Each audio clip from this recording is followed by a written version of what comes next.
thought Jalen Hurts got a lot of unfair slander coming into it. People are like, oh, well, Jalen Hurts had to go through the Giants, then he went through the 49ers with no quarterbacks. Like, yes, but at the same time, you can only play the people in front of you. Your team is 16-1 when you're on the field.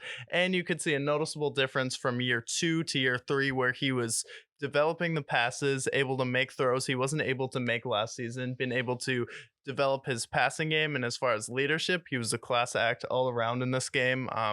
I thought besides the unfortunate fumble, he played all out, had a 92 overall QBR, which is third in NFL history over the past 10 years. So Jalen Hurts is right up there as far as Super Bowl performances with all of them, but he just didn't get the ball last, which is very unfortunate. And I feel like it all comes down to if it's a penalty that's like kind of 50-50, it's Yeah. there, but it's not really there.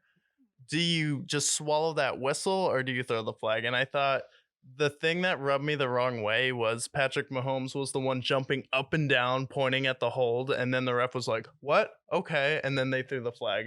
And it was because Patrick Mahomes pointed out, and he was jumping up and down, yelling at the ref. It's like I felt like they were like, "Oh yeah," and then instinctively threw the flag, and they're like, "Oh, we just fucked up immediately from then," because it's like this is the second walk-off game that the Chiefs have won due to the referees. It's like both of them have been flags, both of them have been penalties, but do you throw the flag in that moment where you're just determining the outcome of the game and you're just handing like, okay, yeah, you're going to win the game, when it's a penalty you could let go?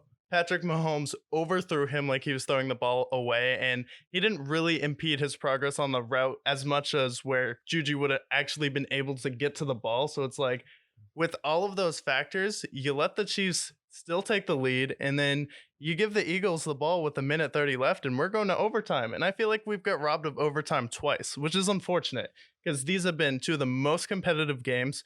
Classic AFC Championship where we have 23-20 with the Philadelphia Eagles and the Bengals, and then classic Super Bowl team where the AFC team's like, oh, we don't have to play defense anymore. I forgot it's all offense in the NFC.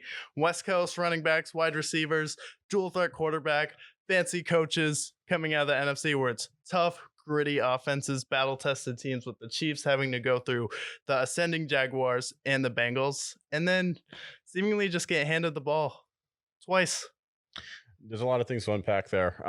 For the Eagles, Jalen Hurts, I I understand the slander. I understand why people were kind of like, well, the teams that they faced this year, like I understand the criticism. It's fair because they faced the Cowboys early in the year. Cooper Rush was the quarterback. You know, they had they had an easy schedule. We said that beginning of the season. They had an earlier, easier schedule. They faced the Jags beginning of the season before they really ascended.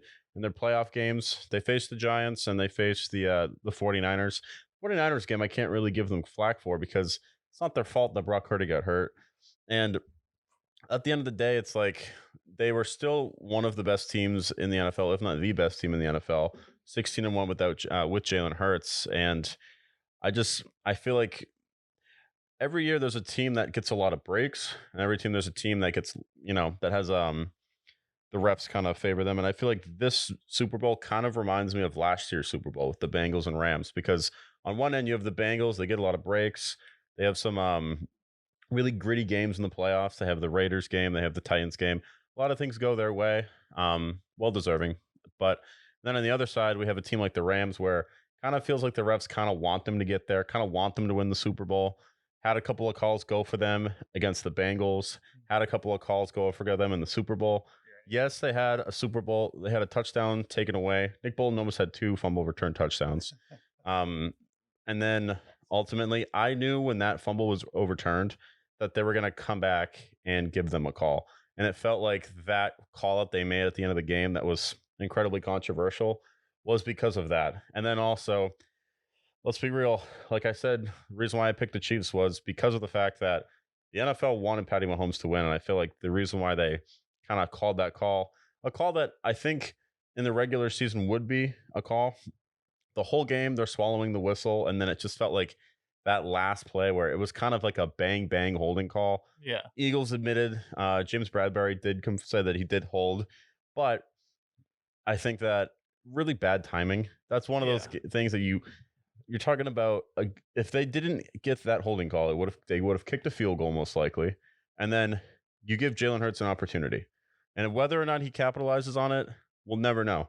But the way he played all game, the way he was running, the way he was throwing darts to Dallas Goddard, darts to AJ Brown, that touchdown that he threw beginning of the game, laser.